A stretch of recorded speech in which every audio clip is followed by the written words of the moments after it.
इस चैनल को सब्सक्राइब कर लीजिए, फिर बेल बटन पे क्लिक कर लीजिए। इससे आपको हमारे हर वीडियो का मैसेज मुफ्त में आपके मोबाइल पे आपको मिल जाएगा। Thank you. हेलो वीवर्स, अस्सलाम वालेकुम। मैं वसीम सादिक कुरैशी। वीवर्स, इस वीडियो में हम बात करने वाले हैं बीएड के ताल्लुक से, जो कि मानू का डिस्टेंस मोड से होता है उसके ताल्लुक से। तो इसमें अब दो लोग एग्ज़ाम देने वाले हैं, एक तो जो न्यू फॉर्म भरेंगे वो, और वो जिन्होंने 18-19 के लिए फॉर्म भरा था। तो इसी पर हम बात करने वाले हैं। तो नई नोटिफिकेशन आ चुकी है। नोटिफिकेशन जो आई है वो 19 मई को आई है, और आपको जो लास्ट डेट है सबमिशन फॉर्म की वो है 15 जून। यानी जो न्यू इसमें अपीयर होना चाहते हैं अभी नए, वो भी 15 जून से पहले फॉर्म भर ले या 15 जून तक भर ले। और जिन्होंने 18-19 के अंदर एग्ज़ाम के लिए फॉर्म भर दिया था लेकिन वो एग्ज़ाम कैंसिल हो गया था, तो वो लोग अब क्या करें। तो यहाँ पर दूसरी नोटिफिकेशन है। ये नोटिफिकेशन मैं आपको बता देता हूँ। यहाँ पर उसने सारे डाउट क्लियर कर दिया है। Instruction for BEd DM 18-19 candidate, यानी जिन्होंने पिछली बार जो फॉर्म भरे थे उनके लिए।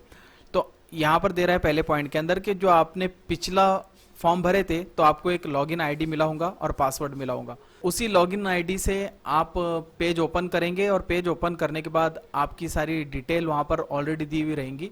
आपको इसमें सिर्फ करना यह है कि आपको रीसबमिट देयर एलिजिबिलिटी डिटेल्स, यानी आपके जो डॉक्यूमेंट्स है, जो भी आपकी क्वालिफिकेशंस है, उनकी डिटेल को आपको रीसबमिट करना है उसके अंदर। ठीक है, और इतना करने के बाद आप उसको डन कर देंगे।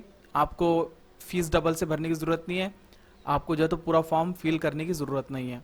तो आप डायरेक्ट जो एग्ज़ाम होने वाला है उसमें अपीयर हो जाएंगे। और अगर आप ये नहीं करते हैं तो मानू को ये माना जाएगा, यूनिवर्सिटी ये मानेंगी कि आप एग्ज़ाम देना नहीं चाहते, और फिर वो आप एग्ज़ाम के लिए क्वालिफाइड नहीं रहेंगे। इसलिए इसको फ़ौरन 15 तारीख से पहले आप आपका क्वालिफिकेशन डिटेल्स इसमें फिल कर दे। तो ये प्रॉब्लम थी 18-19 वालों की, तो ये हो गई है सॉल्व। अब आगे का प्रोसीजर क्या है मैं आपको बता देता हूँ। एंट्रेंस टेस्ट का जो डेट और टाइम है वो है 30 जून 2019। इसका टाइमिंग है 2 बजे से 4 बजे तक की ये पेपर रहेगा। और डिक्लेरेशन ऑफ रिजल्ट जो पहली मेरिट लिस्ट लगेंगी वो है 14 जुलाई को लगेंगी। ठीक है, फिर 14 जुलाई को लगने के बाद इनके डॉक्यूमेंट्स वेरिफिकेशन होंगे 25 जुलाई को। ठीक है, फिर सेकंड मेरिट लिस्ट लगेंगी 28 जुलाई को, फिर इनके डॉक्यूमेंट्स वेरिफिकेशन वगैरह होंगे 5 अगस्त को। तो ये प्रोसीजर लाइन से चलेगा। फिर जब आपको एडमिशन वगैरह मिल जाएंगे, आपके सेंटर आपको मिल जाएंगे, तो फिर वर्कशॉप एक्टिविटीज़ रहेंगी 6 दिन की अक्टूबर में, और काउंसलिंग सेशन रहेगा 12 दिन का, जो है तो सितंबर, ड्यूरिंग सितंबर अक्टूबर, ये 2 महीनों के दरमियान में रहेगा। वर्कशॉप करना 100% यानी कंपलसरी होता है, और काउंसलिंग के अंदर आप चाहे तो इसको अटेंड कीजिए या नहीं भी आप कर सकते हैं। एनुअल एग्ज़ाम होंगे आपके मई या जून के अंदर 2020 के अंदर। तो ये पूरा शेड्यूल है आपका, ये जो पूरा टाइम टेबल है जो नए एडमिशन अब बीएड के अंदर होंगे। तो चलिए अब इसका थोड़े बहुत क्राइटेरिया, इसका जो प्रोस्पेक्टस है हम उसको देख लेते हैं कि उसमें क्या क्या इन्फॉर्मेशन उसने दिया हुआ है और क्या क्या चीज़ें इसमें नई ऐड होकर आई है। तो मैं आपके सामने यहाँ पर अब इसका प्रोस्पेक्टस ओपन कर रहा हूँ। देखिए मेरे पास में ये प्रोस्पेक्टस है, ये इंग्लिश प्रोस्पेक्टस है, और अभी न्यू है 19-20 के लिए। ठीक है, स्टार्टिंग में प्रोस्पेक्टस के अंदर हम देखें तो इसमें स्टार्टिंग में देखें तो यूनिवर्सिटी के बारे में कुछ मालूमात लिखी हुई है, और कब ये इस्टेब्लिश्ड हुई। तो ये 1998 में इस्टेब्लिश हुई थी ये यूनिवर्सिटी। ये क्वेश्चन इनके एग्ज़ाम के अंदर बहुत पूछा जाता है। तो यहाँ पर इसके सर्टिफिकेट दिए गए हैं, यानी जो लोग इससे तालीम हासिल करेंगे तो उनको आगे फ्यूचर में कोई प्रॉब्लम ना हो, इसके लिए सारे सर्टिफिकेट यहाँ पर दिए हुए हैं जो गवर्नमेंट से मंजूर शुदा है।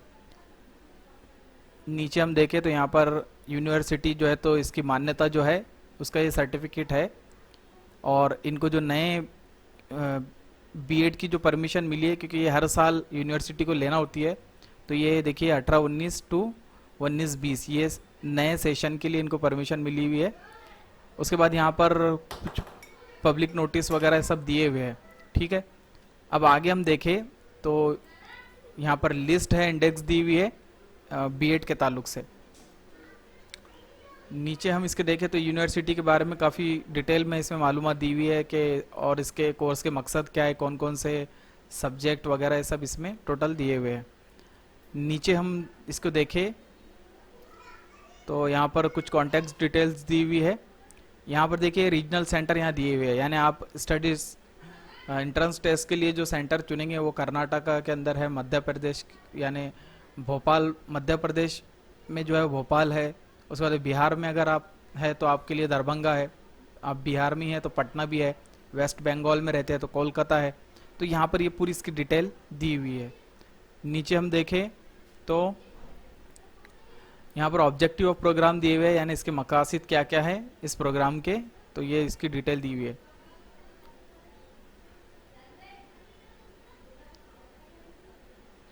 यहाँ पर कोर्स ड्यूरेशन वगैरह दिया हुआ है कि ये 2 साल का रहेगा, और इसके बाद यूजीसी से ये अप्रूव्ड है, ये सब इसके यहाँ पर डिटेल्स दी हुई है। एलिजिबिलिटी इसके लिए क्या चाहिए, तो यहाँ पर इसने दिया है कि आपका जो 10th या 12th के अंदर कम से कम उर्दू एक सब्जेक्ट होना चाहिए, आपने उर्दू से पढ़ा हुआ होना चाहिए, क्योंकि जो एंट्रेंस टेस्ट में क्वेश्चन पूछे जाएंगे वो इंग्लिश का छोड़ के बाकी सब उर्दू में रहेंगे। यहाँ पर दे रहा है साइंस और मैथ के लिए जो है तो 55% होना ज़रूरी है, साइंस और मैथ स्टूडेंट के लिए। इसमें जो नई चीज़ इस प्रोस्पेक्टस में आई है, ये पिछला तो हम सारे पिछले वीडियोस में हम देख चुके हैं। नई जो इसमें आई हुई है कि जो लोग टीचर है, जॉब पर है, उनके लिए तो कोई प्रॉब्लम नहीं है, लेकिन कुछ लोग टीचर ट्रेनिंग कोर्स किए हुए होते हैं तो वो भी चाहते हैं कि हम बीएड कर ले, जबकि वो जॉब पर नहीं है। तो उनके लिए ये प्रोग्राम के अंदर एक छूट दी हुई है कि आप भी ये कर सकते हैं, और बस आपने जो कोर्स किया हुआ है, अगर आपने जो टीचिंग ट्रेनिंग की हुई है 2 साल की, तो फेस टू फेस मोड होना चाहिए, यानी रेगुलर में होने चाहिए। अब बहुत से लोग प्रॉब्लम में आते थे कि भाई कौन से कोर्सेज है वो जो एनसीटीई से अप्रूव्ड है और हम उससे है या नहीं है, ये प्रॉब्लम आती थी। तो यहाँ पर देखिए पूरी लिस्ट इसने 7 इसकी दे दिया है कि कौन कौन से लोग इसमें बीएड कर सकते हैं। तो यहाँ पर देखिए डीपीएसई ये लोग कर सकते हैं, उसके बाद में डीएलएड ये कर सकते हैं, बीएलएड ये कर सकते हैं, पीएड किए हुए लोग भी डीपीएड वाले भी इसको कर सकते हैं, बीपीएड वाले भी कर सकते हैं, उसके बाद में विजुअल आर्ट्स वाले जो है इसको कर सकते हैं, और परफॉर्मिंग आर्ट्स वाले भी इसमें डायरेक्ट एडमिशन ले सकते हैं। लेकिन पुराने इसमें ये तो नए नाम है, पुराने जो लोग किए हुए हैं उनके इस कोर्स का नाम है डीएड। तो अभी इसका बहुत सी जगहों पर नाम चेंज हो गया है, तो जो डीएड किए हुए हैं वो भी इसके अंदर आ जाएंगे, ठीक है, भले ही वो जॉब पर हो या ना हो। तो ये एक नया इसमें चीज़ हमको मिली है कि कौन कौन से कोर्सेज वाले इसको डायरेक्ट कर सकते हैं, चाहे वो जॉब पर हो या ना हो। अब यहाँ पर ओबीसी वालों के लिए फ़ीस 600 रुपये रहेंगी एंट्रेंस टेस्ट की, और ओपन वालों के लिए 1000 रुपये फीस यहाँ पर दी हुई है। आगे हम देखें इसमें तो इसमें और इंस्ट्रक्शन दिए हुए कि आपकी फ़ीस रिफ़ंड नहीं होंगी, कुछ भी यानी कोई प्रॉब्लम ऐसे उनके कुछ रूल्स है यूनिवर्सिटी के वहाँ बताए हुए हैं। इंपॉर्टेंट इंस्ट्रक्शन यहाँ पर दी हुई है बीएड के लिए। आप ये प्रोस्पेक्टस डाउनलोड कर सकते हैं पूरा, बस मैं आपको एकदम जो मेन है बता दे रहा हूँ। यहाँ पर देखिए जो पेपर पैटर्न रहेगा एंट्रेंस टेस्ट के लिए, वो जनरल इंग्लिश जो रहेगा वो 15 मार्क्स के लिए रहेगा, जनरल उर्दू जो रहेगा वो भी 15 मार्क्स के लिए रहेगा, और 25 मार्क के लिए जनरल अवेयरनेस रहेगा, यानी उसमें जनरल नॉलेज के क्वेश्चन वगैरह सब टोटल इसमें आ जाएंगे। उसके बाद में लॉजिकल एंड एनालिटिकल रिसोनिंग ये जो है ये 25 मार्क्स का रहेगा, टीचिंग एंड लर्निंग ये 20 मार्क का रहेगा। ऐसे आपके टोटल मार्क्स 100 रहेंगे, ठीक है, चाहे आप आर्ट्स से किए हुए हो या फिर आप साइंस से हो, तो आपके लिए रहेगा। उसके बाद यहाँ पर दे रहा है list of entrance test centres. अब कौन कौन से सेंटर आप इसमें सेलेक्ट कर सकते हैं, तो हैदराबाद है, आसनसोल है, पटना, श्रीनगर, जम्मू, दिल्ली, भोपाल, बेंगलोर और औरंगाबाद। इसमें से आप कोई भी मुकाम पे जाकर एग्ज़ाम दे सकते हो, लेकिन आपने जहाँ पर पहली एग्ज़ाम फॉर्म में ये सिलेक्ट कर लिया होगा या नई फॉर्म भरे तो उसको सिलेक्ट कर ले। पेपर जो होंगे वो OMR शीट के उस पर होंगे, यानी आप जानते हो OMR शीट जो होती है वो डायरेक्ट उस पर आपको टिक करना होता है। नीचे और हम इसके देखें अगर आगे, तो इसके ताल्लुक से कुछ और थोड़ी बहुत मालूमात है, जनरल इंस्ट्रक्शन यहाँ पर दी हुई है। और अब जो आपकी list of documents verification centre जो रहेंगे वो यहाँ पर नीचे दिए हुए हैं।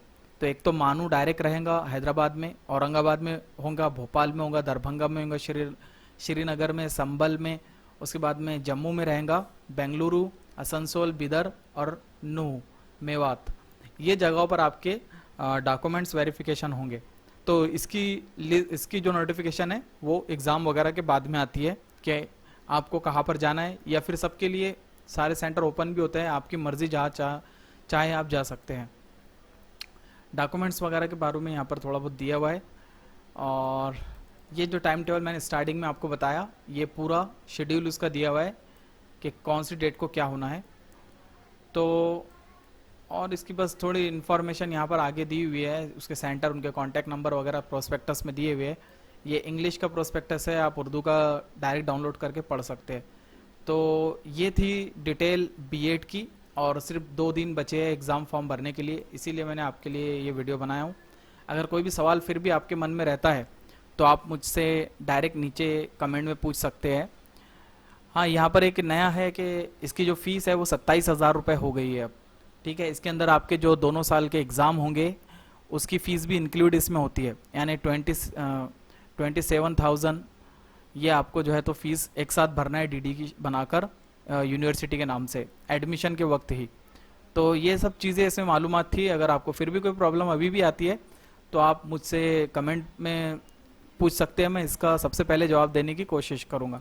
उम्मीद है आपको ये थोड़ी इन्फॉर्मेशन काम आएंगी, इसको ज़्यादा से ज़्यादा लोगों में, टीचर्स में, डीएड किए हुए स्टूडेंट्स, बीएड के अंदर जो एडमिशन लेना चाहते हैं उनको फ़ौरन इसको बताइए, क्योंकि खाली 2 दिन इसके बचे हैं।